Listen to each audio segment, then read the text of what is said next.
ছোটবেলা থেকে শুনে এসেছি পড়াশোনা না করলে লোকের দোকানে কাজ করতে হবে, কিন্তু পড়াশোনা করেও যে লোকের দোকানে কাজ করতে হবে সেটা না বড্ড উম, মানে বাধে। তোর মতো না হাবাতে দাদাকে ফোঁটা দেবো এটাই অনেক। মানুষ টাকা আবিষ্কার করে ব্যবহার করার জন্য, কিন্তু এখন লোকে মানুষকে ব্যবহার করে আর টাকাকে ভালোবাসে।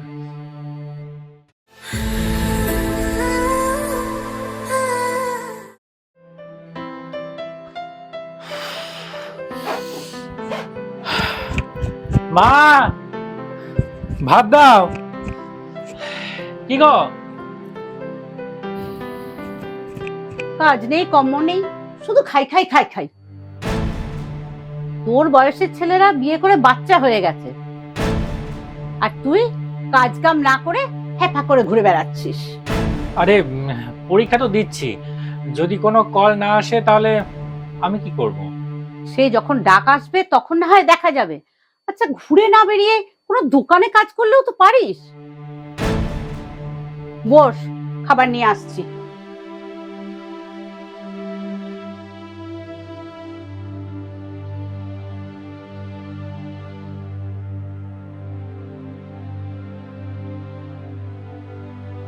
কিরে, তুই এখানে দাঁড়িয়ে কি চিন্তা করছিস? তুই তুই এখানে? হ্যাঁ, কাজ শেষ হয়ে গেল, বাড়ি ফিরছিলাম। তুই এখানে দাঁড়িয়ে কি চিন্তা করছিস তুই? জানিস দাদা, রোজ ভাবি দিন আসবে আমিও একদিন সবার মুখে হাসির কারণ হব, কিন্তু ক্যালেন্ডারে একদিন একদিন করে চলে যাচ্ছে। আরে হবে হবে, ঠিক হবে, একদিন দেখবি সব ঠিক হয়ে যাবে। না রে, কিছুই হবে না।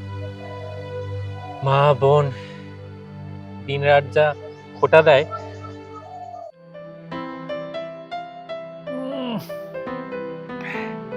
মা, ও মা, হ্যাঁ বল। এরকম পাতলা জলের মতো দুধ কেন? ওই ঘোষবাটা না নিঘাত দুধে জল মেশাচ্ছে। না, ঘোষ ঠিকই দুধ দিয়েছে, জলটা আমিই মিশিয়েছি। কেন? তোর দাদা অনেক কষ্ট করে রোজগার করে, তাতে সংসার চালিয়ে 2 কাপ দুধই রাখতে পারি। 1 কাপ তোর দাদাকে আর 1 কাপ জল মিশিয়ে হাফ করে তোকে আর তোর বোনকে দিই। আমার আর কি করার আছে?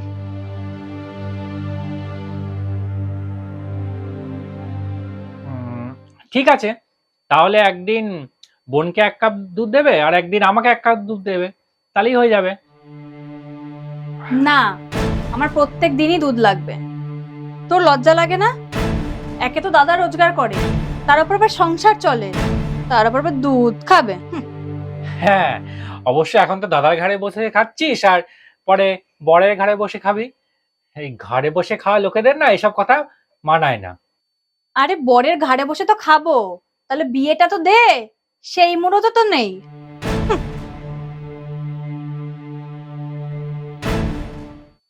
রে, কি ভাবছিস? আচ্ছা দাদা, টাকা ছাড়া ছেলেদের কোনো দাম নেই বা?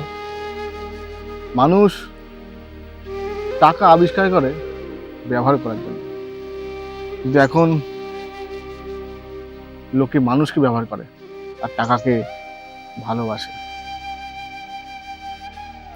তুই চাকরি করবি, চাকরি পাবিও, তো চিন্তা নেই তোর। আমি ভাবি চায়ের দোকানে বা অন্য কোনো দোকানে অন্তত একটা কাজ করি, কিছু তো টাকা আসবে, কিন্তু বড্ড বাধে। ছোটবেলা থেকে শুনে এসেছি পড়াশোনা না করলে লোকের দোকানে কাজ করতে হবে, কিন্তু পড়াশোনা করেও যে লোকের দোকানে কাজ করতে হবে সেটা না বড্ড মানে বাধে। দেখ, তুই তো চিন্তা করিস না, একদিন ঠিক হবে। ততদিনে আমি তো আছি, একটু কষ্ট করে চলবে ঠিকই, কিন্তু সংসারটা ঠিক আমি ঠিক চালিয়ে নেবো। চল, আসুন, দুটো কথা না সবসময় মনে রাখবি। কোন দুটো কথা? যে কোনো দুটো। আর তোর যে ব্রেনের অবস্থা, দুটো বেশি কথা তুই মনে রাখতে পারবি না। তোকে শিয়ার সময় ইয়ার কি মারতে হয়?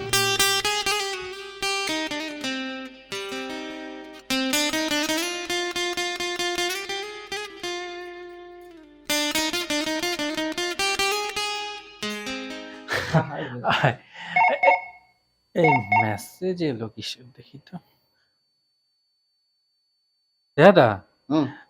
চাকরি ইন্টারভিউটা দিয়েছিলাম না, হ্যাঁ।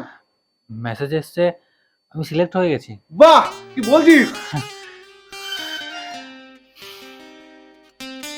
কি হয়েছে? আমি যে চাকরি ইন্টারভিউটা দিয়েছিলাম ওটাতে আমি সিলেক্ট হয়ে গেছি। যাক, তাহলে এবার আমাদের তো আনন্দের দিন শুরু হলো। হ্যাঁ, আমারও তাই মনে হচ্ছে।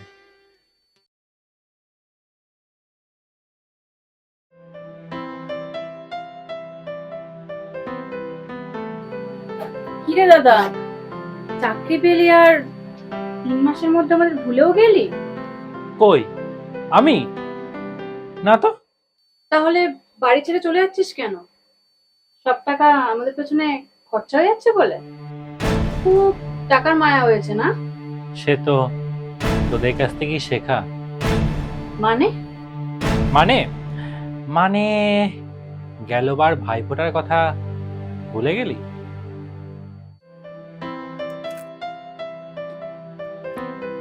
কিরে, তুই ফোঁটা না দিয়ে খাওয়া শুরু করে দিলি? এই চিপস আর কি, এই একটু। আর তুই কোথায় ছিলি এতক্ষণ? কাজকর্ম কিছু না করে সারাদিন ফেফো করে কোথায় ঘুরে বেড়াচ্ছিস তুই? না মানে আসলে ও, আমার জন্য গিফট নিতে গেছিলি? না রে, একটা কাজের খোঁজে।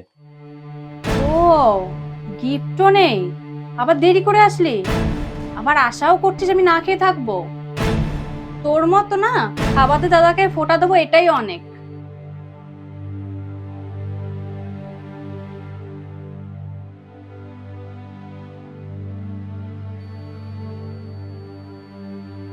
তো চলে যাওয়ার কারণটা আমি ঠিক বুঝতে পারলাম না। 3 দিন আগে আমার একটা জিনিস চোখে পড়ে। এ কি, দুধ এত পাতলা কেন? এই ঘোষ বেটা নিশ্চয়ই ঠকাচ্ছে। না না, ঠিকই দুধ দিয়েছে। আগে 2 কাপ দুধ রাখতাম, তো এখন অনলাইন চাকরি পাওয়ার পর 4 কাপ দুধ রাখি। তোদের বোনের রংটা তো চাপা, তাই 2 কাপ দুধের শর্টটার করে না কি সব ও মুখে মাখছে। অম্লানকে তো আর কম দিতে পারি না।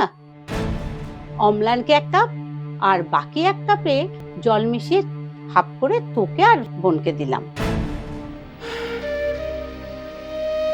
দাদা এতদিন সংসার চালালো, আর ওকেই এখন জল দেওয়া দুধ খেতে হচ্ছে।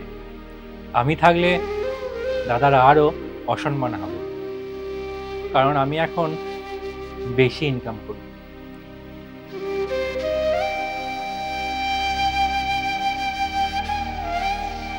দাদা একটা কথা বলেছিল, মানুষ এখন মানুষের থেকে টাকাকে বেশি ভালোবাসে।